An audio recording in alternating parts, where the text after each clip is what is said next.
toughest job in the world, by far. The toughest job in the world from a Baha'i perspective. Every man wants security for himself and his family. In this job, you don't have that. You give up all security. Every man wants a good education for his children, to go to a good school, get a good education. This job, you're positive that's not going to happen. This job wants really safety for his daughters, because we're all vulnerable, especially vulnerable to our daughters especially. In this job, your daughters are exposed to dangers. Every man feels protective towards his wife. In this job, she's exposed to dangers all the time. Now, of course, there's no health insurance. There's no even a sense that you're going to have security. There's certainly no retirement plan. In fact, you probably will think if you have this job, you're going to think death is going to be your retirement plan. I mean, that's how tough this job is. What is the job?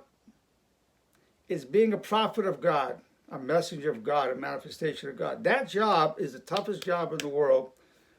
And if people look at it and they think, gee, I'd love to have people adore me and listen to me like that. But when they look at what that prophet has to do, what that manifestation has to do, nobody's going to want it. It's a tough job. You look at Baha'u'llah, extremely wealthy. I mean, he had mansions.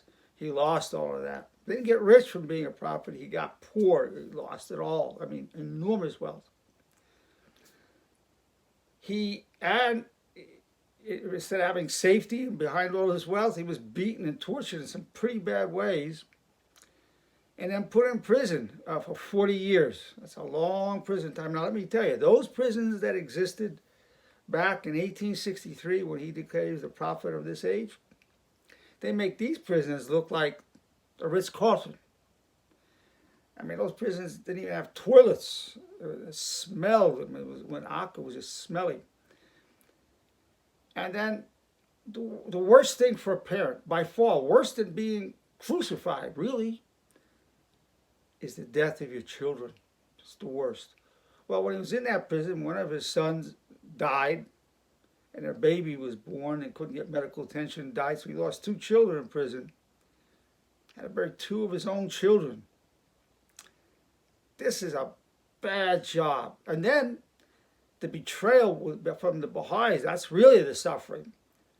People breaking the covenant, going against what he said, turning against them, people that he thought were of him, and then going against what he said. That was extremely painful. This, getting betrayal on every side. So this is why I call it the roughest job in the world, the toughest, roughest job in the world from a Baha'i perspective, is being a prophet of God, a messenger of God, a manifestation of God.